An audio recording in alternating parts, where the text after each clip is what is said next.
이곳은 미국에서도 상업적, 재정적, 문화적으로 가장 중요한 지역인 뉴욕의 맨해튼입니다. 뉴욕 증권거래소, 월스트리트, 유엔본부, 타임스퀘어, 센트럴파크 등 세계적으로 유명한 곳들이 너무나도 많죠. 이 맨해튼 한복판 차이나타운의 백스터 스트리트 거리로 한번 가보죠. 이곳엔 콜럼버스 공원, 그리고 중국 요리, 베트남 요리를 판매하는 여러 음식점들이 있는데요. 이 거리 건너편에 새로운 건물이 지어지고 있습니다. 약 100m 정도 높이의 건물이 지어질 예정인데 이곳에 지어지는 것은 바로 세계에서 가장 높은 교도소입니다. 미국을 상징하는 도시 뉴욕에서도 가장 대표적인 곳이라 할 수 있는 맨해튼 한복판에 대체 왜 이런 초고층 교도소를 짓고 있을까요? 이 이야기의 시작을 알기 위해선 맨해튼 동쪽 이스트강에 위치한 라이커스 섬을 보아야 합니다. 이 섬의 크기는 1.7제곱킬로미터 정도로 그리 넓은 섬은 아니죠. 이 섬은 현재 교도소로 사용되고 있는데 미국 내에서도 열악하기로 악명 높은 교도소로 통하기도 합니다. 이곳의 수감자들은 평균적으로 약 4개월 정도 수감되는데요. 4개월이면 생각보다 수감 기간이 짧은데? 라고 생각하시는 분들도 계실 겁니다. 미국엔 교도소를 뜻하는 단어가 제일, 프리즌 두 가지가 있는데요. 여기엔 꽤나 큰 차이가 있죠. 제일의 경우엔 주로 단기, 보통 1년 미만의 경범죄나 사소한 범죄를 저지른 사람이 수감되거나 혹은 아직까지 유죄 판결을 받지 않고 재판이나 법원의 심리를 기다리는 사람들이 수감되고 있죠. 반면 프리즌에는 중범죄 이상으로 1년부터 종신형까지 장기형 범죄자들이 가게 되는 곳입니다. 이 라이커스 교도소는 제일에 속하기에 비교적 수감 기간이 짧다 볼 수 있습니다. 그런데 문제는 이 4개월이란 기간 동안 열악한 환경으로 많은 사람들이 병에 들거나 죽어갔다는 것이죠. 미국 교정위원회 기록에 따르면 2000년에서 2022년까지 모두 445명이 죽었고 최근에만 보면 2021년 16명, 22년 19명, 23년에도 9명으로 계속해서 사망자가 발생해 오고 있습니다. 세계 최강국 미국, 그 중에서도 가장 발전한 뉴욕시에서 이런 일이 일어난다니 놀랍지 않으신가요?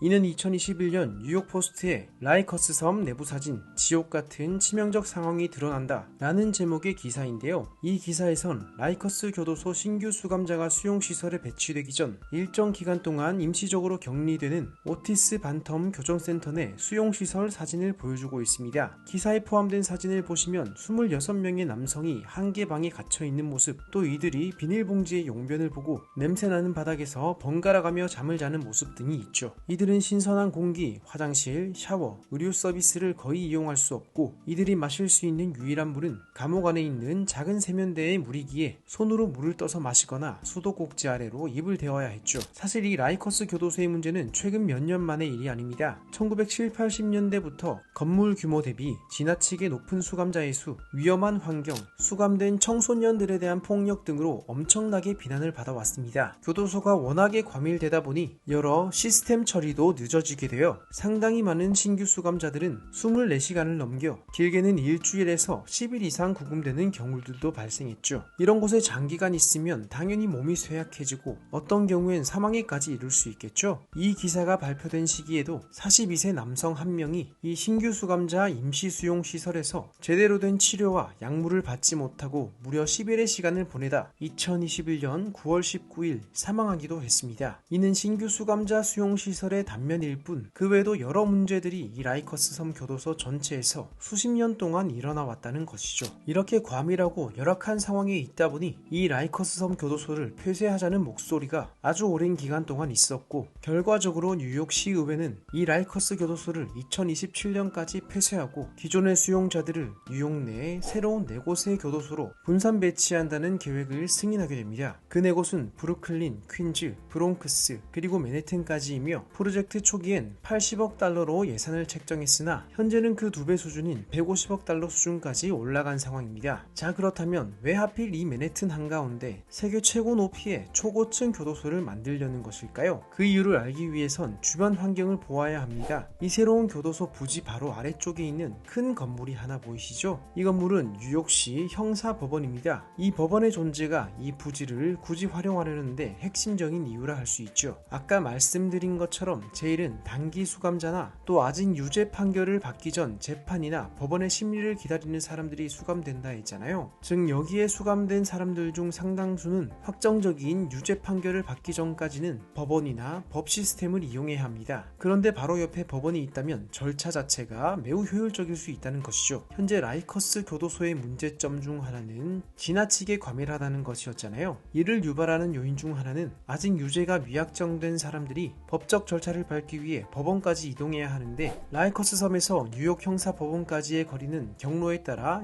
20에서 25km 정도의 도로를 이용해야 하는데요. 문제는 이곳이 미국에서도 가장 교통체증이 심한 도시 중 하나로 알려진 뉴욕시, 그 중에서도 맨해튼에 위치하고 있다는 것이죠. 또 심각한 교통체증으로 법원 기일을 놓치게 되면 그만큼 처리 절차도 늦어지는 것이고, 결과적으로 교도소의 과수용 상태는 더욱 악화되는 것입니다. 그런데 바로 옆에 초고층 거대 교도소를 세우면 이런 문제가 해결되는 것이죠. 사실 이곳엔 기존에도 교도소가 있었습니다. 더 톰브스라고 불렸는데요. 즉 무덤이라는 별명을 가진 15층짜리 교도소였죠. 허나 라이커스 섬 교도소를 대체할 만큼 많은 인원들을 수용하기엔 한계가 있다 보니 더 확장된 부지의 30층 혹은 그 이상의 규모로 새롭게 지어 훨씬 더 많은 사람들을 수용하고자 하며, 이를 통해 사법 시스템 처리에 매우 효율적인 교도소를 만들려고 하는 것입니다. 그리고 뉴욕시는 이 교도소 내 감옥의 크기를 더욱 늘리고 더 많은 햇빛을 받도록 하며 직업, 건강, 교육, 재활 프로그램을 추구할 예정이죠. 더 인도적인 환경을 만드는 것이 재범률을 낮추고 폭력이나 사망 등 교도소 내의 문제를 줄일 수 있고, 수감자들이 석방된 후 사회에 통합될 확률을 높이며 또 교도소에 근무하는 교도관들에도 더 나은 환경을 제공할 수 있다고 주장하고 있습니다. 올해 초에도 뉴욕시 부대변인 리즈 가르시아는 이 프로젝트는 공공안전을 보호하고 구금자에겐 인도적인 환경을 제공하며 또 라이커스 섬 교도소를 폐쇄하기 위해 해야 할 일입니다. 다른 방법은 없습니다. 라고 말하며 프로젝트 추진에 강한 의지를 보이기도 했죠. 2023년 11월 19일 기준 라이커스 교도소엔 약 6,600명이 수감되어 있었는데요. 2022년 1월 4,500명이 수감되었던 것을 보면 오히려 2년 전보다 수감자들이 훨씬 늘었다 볼 수 있거든요. 뉴욕시 교도소 문제 해결을 위해선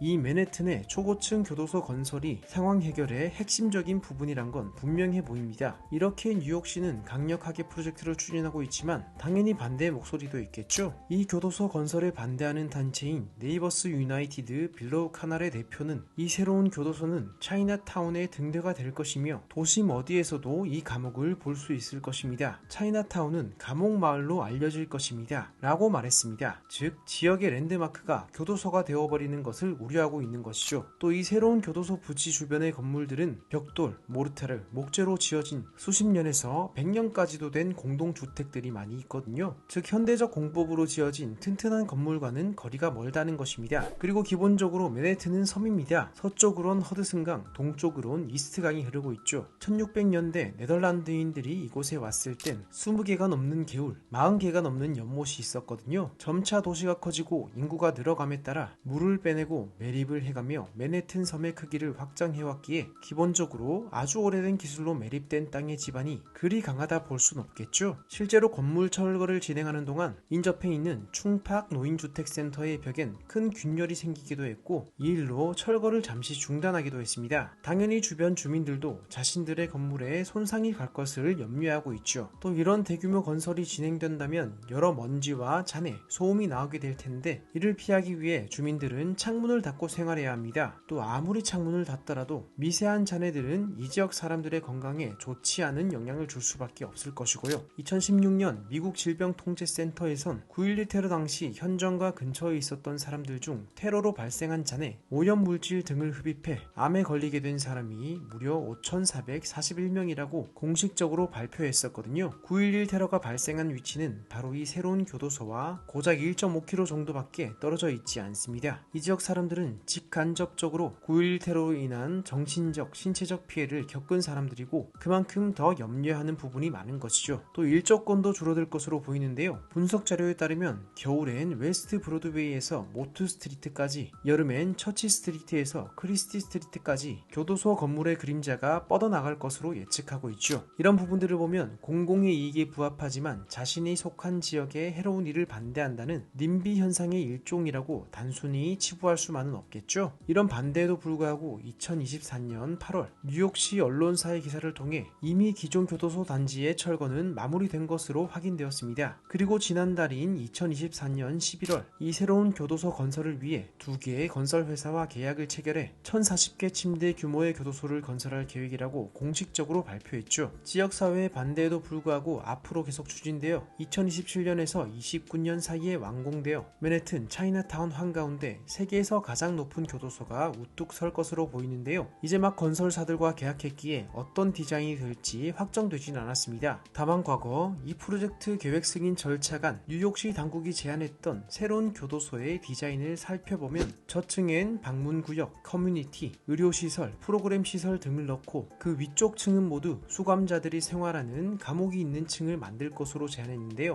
예를 들면 주상복합 아파트에서 상가나 커뮤니티 시설이 저층부에 밀집해 있고 위쪽엔 주거시설이 모여있는 것처럼 말이죠. 감옥이 있는 층의 내부 디자인을 보면 자연 채광이 들어오는 감옥과 야외 활동 공간이 있고 정가운데는 감시 및 주간 활동 공간으로 되어 있죠. 이 그림 역시 사업계획 시 뉴욕시가 공개한 새로운 교도소 저층부 쪽의 예상 모습을 묘사한 그림인데요. 우리가 생각하는 이미지와 많이 다르죠? 보시면 카페도 있고 시민들이 편하게 오고 가는 일반적인 공공기관의 느낌이란 생각이 드는데요. 과연 이렇게 될지 사실 조금 의문이기는 하지만 아무튼 상당히 인도주의적인 형태를 지향한다 볼 수 있겠네요. 사실 미국 내에서의 교도소 건설의 전체적인 흐름은 점차 인권 중심의 교도소를 늘리는 방향으로 진행되어 오긴 했습니다. 인도주의적 교도소 시스템의 효과에 대한 의견도 분분하긴 한데요. 이와 관련한 통계적 부분을 잠시 보면 주립교도소에서 풀려난 사람들의 재수감률은 어느 정도 감소 추세에 있는 것 같긴 합니다. 반면 전체적인 수감자의 수는 2010년 이후 하락하다 최근 다시 상승하는 모습을 보이고 있죠. 뉴욕시의 이번 프로젝트는 단순한 리모델링이 아닌 새로운 교도소 시스템을 만들려고 하는 것 같은데요. 과연 이 교도소가 어떤 결과를 낳을지 관심 가지고 지켜보시면 좋을 것 같네요. 세상을 이해하는 데 도움되셨길 바랍니다. 시청 고맙습니다.